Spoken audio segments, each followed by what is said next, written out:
Hey y'all, it's Liv. Thank you so much for watching this video. In this video, I will be telling you how to make shaker acetate envelopes. I will put links of where you can find the materials in the bio. And of course, I might just make a small commission if you buy anything from those links, but that's just to help me support my craft addiction. Thank you so much. Be sure to like and subscribe and share. And of course, if you make a shaker envelope, be sure to share it with me because I love to see what y'all make. Thanks again and bye. Okay, so the materials that we will need for this project are 1, a cutting mat or something, a surface. You don't care if it slightly gets melted or burnt. I just got these off of Amazon. There are a billion places which you can get them at. I just found the cheapest option. I like to find self-healing ones just because I do so much work with sharp things that they can get kind of mauled looking, and it's just better to have a nice surface that will heal. Next, I just have a pair of scissors. Any good scissors that are sharp will do. Next, I have a We Are Memory Keepers heated tool.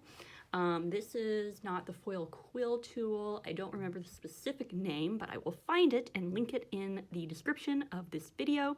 But you will have 2 points in this pack. Do not use the wood burning tip, which is just looks like a pen tip, because that will literally melt through the plastic. You'll get some bad smells, and it won't be doing, because what we're trying to make is a fused envelope. I have it already plugged in, but as you can see, it has little prongs on it that heat up, and you just push it down and move. Next, a metal ruler that you'll use as a straight edge. I'm not using any of my wood or plastic rulers just because I don't want them to melt. So if you have a metal ruler or even just any type of straight edge will do, but I'm just using metal so it doesn't melt. Next, you will need acetate. So I have a bunch of acetate. I'll actually be using, these are all from the Planner Society subscription box. I don't subscribe to it anymore just because I had to choose which subscription boxes I should stay with. So I'll actually be using a Simply Gilded acetate from the box.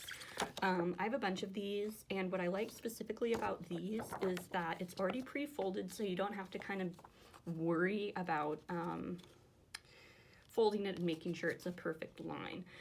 It's also the perfect envelope size. Next, you're gonna need, if you're doing a letter. I won't show you the contents of it because I want it to be a surprise and keep it confidential, but we have a letter in here.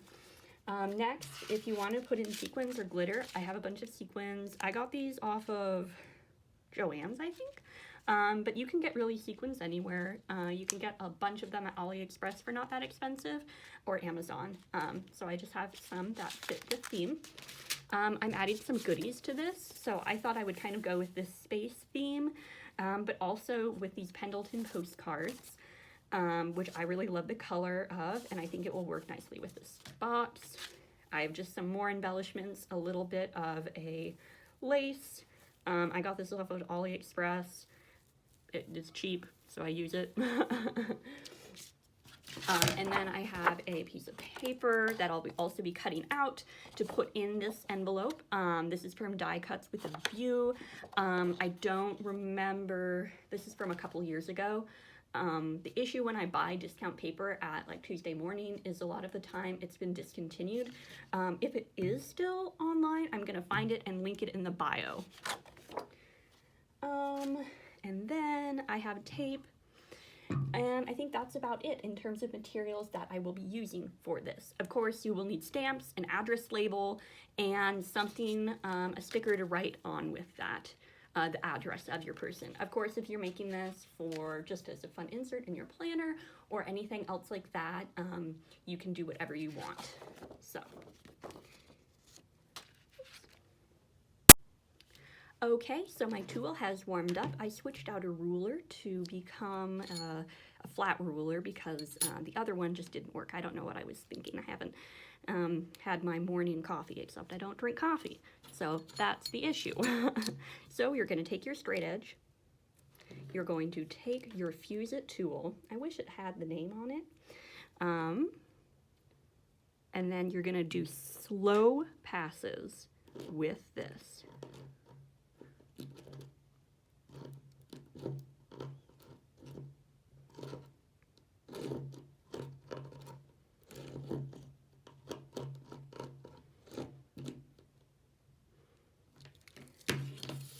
As you can see, it begins to fuse.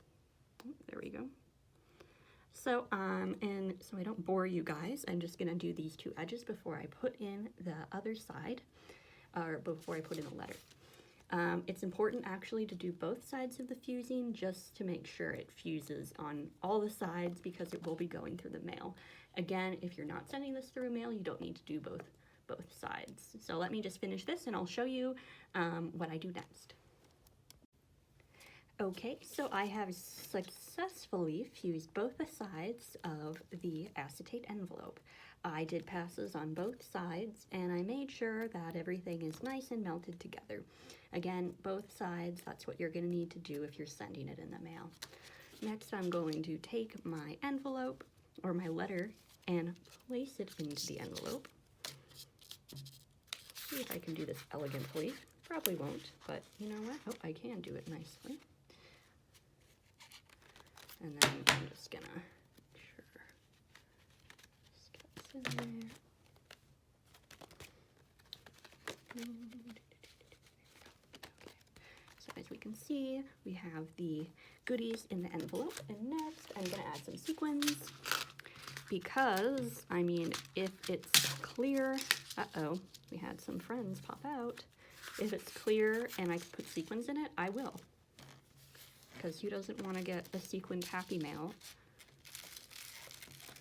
Just using a mix, and I'm just plopping them in. You don't want to do too much so it bulges, but you want to have enough so it feels magical. And of course, because I am doing this on camera, it is getting a bit messy. So as you can see, we have sequins on both sides. It will shake. And then we're just going to fuse this bad boy up, and it'll be ready for the decorations. So this puppy has been fused on both sides. As you can see, it's sequined and nothing's coming out. It's just super fun. And next, I just have to put an address on it, my address label, stamps, and decorate the back of it. If you are sending this in the mail, you probably can just get away with sending a forever stamp on it, which is 55 cents, but I would slap an additional ounce, which I believe is 21 cents or 16 cents. It changed January 26th. I'll put the exact postage on that, and I'll show you what the finished product looks like. Okay, y'all, here's the final product. I rated my Simply Gilded stickers and One Canoe stickers, and here's the finished product. So you can see it's super glittery, it has movement, and it just catches the light amazingly. And here's the front. My address label will go right here. Of course, I'm not going to show that because of privacy. I thought these love stamps from the 1980s would be super cute. And this is a Pepin Press address label. Thank you so much for watching and supporting my mail art. Be sure to like and subscribe and share this if you find that you're inspired by it. And if you make one yourself, be sure to tag me because I love to see what people create. And again, it's just so pretty. Thanks, y'all.